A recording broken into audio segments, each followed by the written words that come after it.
Capsule 54, Éphésiens 4, versets 17 à 20. Voici donc ce que je dis et ce que j'atteste dans le Seigneur, c'est que vous ne devez plus marcher comme les païens qui marchent selon la vanité de leur intelligence. Ils ont la pensée obscurcie, ils sont étrangers à la vie de Dieu à cause de l'ignorance qui est en eux et de l'endurcissement de leur cœur. Ils ont perdu tout sens moral. Ils se sont livrés au dérèglement pour commettre toute espèce d'impureté jointe à la cupidité. Mais vous, ce n'est pas ainsi que vous avez appris à connaître le Christ.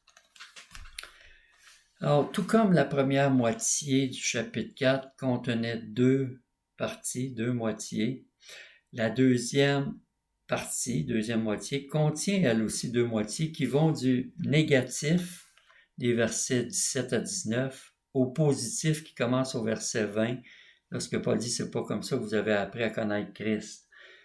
Je ne parlerai pas plus de ce verset-là, je voulais juste le mentionner pour marquer la différence entre les deux parties.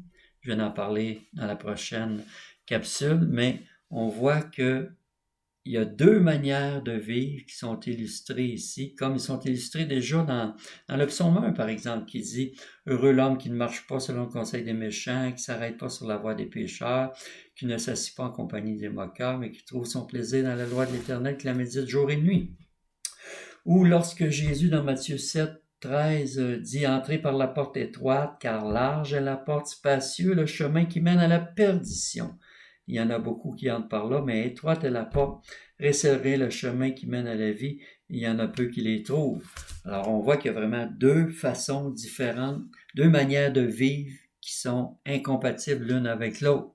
Donc, ici, dans les versets 17 à 19, Paul reprend le thème de la marche en disant « Vous ne devez plus marcher ». La marche qui était mentionnée au verset 1 lorsqu'il disait « Je vous exhorte à marcher d'une manière digne de la vocation qui vous a été adressée ». Il y a un contraste entre les deux. Deux marches qui sont incompatibles l'une avec l'autre. C'est incompatible pour la nouvelle humanité qu'est l'Église que de marcher à la manière des païens qui marchent selon la vanité de leurs pensées. Et quand Paul ajoute « j'atteste dans le Seigneur », il est en train de dire qu'il atteste que l'autorité derrière son exhortation, c'est l'autorité divine, l'autorité de Dieu lui-même. Si bien que si on fait fi de son exhortation, on fait fi de Dieu encore une fois. Alors les Éphésiens vivaient dans une société décadente au milieu de laquelle ils avaient marché. Chapitre 2, verset 1, Paul dit « Vous étiez morts par vos offenses et par vos péchés, dans lesquels vous marchiez autrefois selon le train de ce monde, selon le prince de la puissance de l'air. » Donc, ils avaient marché dans ce chemin de mort, mais maintenant, Paul leur avait dit qu'ils étaient maintenant ressuscités, assis avec Christ dans les lieux célestes. Assis avec Christ dans les lieux célestes, donc vraiment, c'est impossible de vivre dans des poches en même temps que tu es assis avec Christ à la droite de Dieu dans les lieux célestes. Dieu qui a préparé, au contraire, d'avance des bonnes œuvres afin que nous y marchions, chapitre 2, verset 10. Ici, au verset 17, Paul dit que les païens marchent selon la vanité de leur intelligence, c'est-à-dire qu'ils ont tellement perdu le sens de la réalité qu'ils vont inventer toutes sortes de raisonnements futiles pour justifier leur style de vie. Comme parfois, peut-être vous avez déjà entendu des personnes dire c'est Dieu qui nous a créés avec une tendance pour, une attirance pour les personnes de même sexe. Pourquoi est-ce qu'après ça, Dieu vient nous interdire de satisfaire les désirs avec lesquels il nous a créés? Mais la réponse de Paul au verset 18, c'est de dire qu'ils ont la pensée obscurcie. Ils sont étrangers à la vie de Dieu, à cause de l'ignorance qui est en eux, à cause de l'endurcissement de leur cœur. L'endurcissement de cœur, il faut bien comprendre, ça n'arrive pas d'une shot, là. C'est un processus qui se fait à petit feu. Chaque petite désobéissance rend la conscience de plus en plus insensible ou de moins en moins sensible, jusqu'à lentement perdre tout sens moral. Ce que Paul dit au verset 19, ils ont perdu tout sens moral.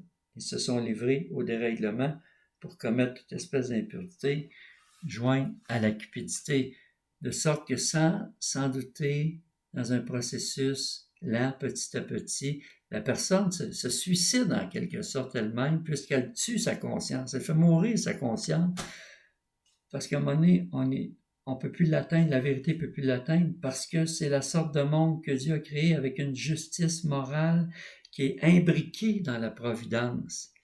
C'est comme ça que le monde est créé. C'est pour ça qu'il dit, on ne se moque pas de Dieu, ce qu'un homme sème, il le moissonnera aussi. Celui qui sème pour sa chair, moissonnera de sa chair la corruption. Celui qui sème pour l'esprit, moissonnera de l'esprit la vie et la paix. Dans Romains 1, par exemple, 3 fois, il dit que Dieu les a livrés.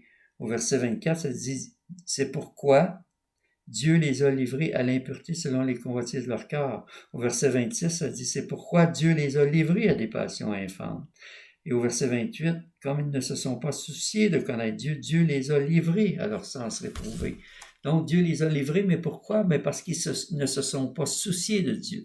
Le chapitre 1 de Romains commence au verset 18 et suivant, commence en disant que, ayant connu Dieu, ils lui ont pas rendu grâce, ils se sont fermés à la vérité, ils ont refusé la révélation. Et le refus de la révélation divine, a pour conséquence que ça se tourne contre ceux qui se tournent contre la révélation. Et là, la révélation se tourne contre eux, puis ils viennent opaques à un moment donné, de ne pas être capable de recevoir la lumière de la vérité. Tellement qu'aujourd'hui, on a le droit à des parades publiques où les gens affichent ce qu'ils appellent leur fierté de quelque chose que la parole de Dieu appelle abomination. Et puisque aussi la débauche demande pour toujours plus, ils veulent toujours aller plus loin, sans retenue, parce qu'il y a une faim insatiable pour plus, parce que c'est une caractéristique de l'esprit de perversion, c'est qu'il n'y en a jamais assez, il faut toujours aller plus loin, il en demande toujours pour plus. Mais c'est pas rien de nouveau, ça, parce que, comme Ecclésiaste dit, il n'y a rien de nouveau sur le soleil, mais déjà 700 ans avant Jésus-Christ.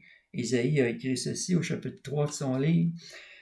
Isaïe chapitre 3, verset 8. Jérusalem chancelle et Juda s'écroule. Donc, on parle de quelque chose qui se passait en Israël dans ce temps-là. Parce que leurs paroles et leurs œuvres sont contre l'Éternel, bravant les regards de sa majesté. Imaginez, là, c'était le peuple de Dieu. Il parle de Jérusalem, de Juda. Il dit que leur regard brave la majesté de Dieu. L'aspect de leur visage témoigne contre eux, et comme Sodome, ils publient leurs crimes sans dissimuler. Malheur à leur âme, car ils se préparent des maux. Dites que le juste prospérera, car il jouira du fruit de ses œuvres. Malheur au méchant, il sera dans l'infortune, car il recueillera le produit de ses mains. Et voyez-vous, il est dit, comme Sodome, ils publient leurs crimes sans dissimuler. Ils paradent leurs crimes sans dissimuler.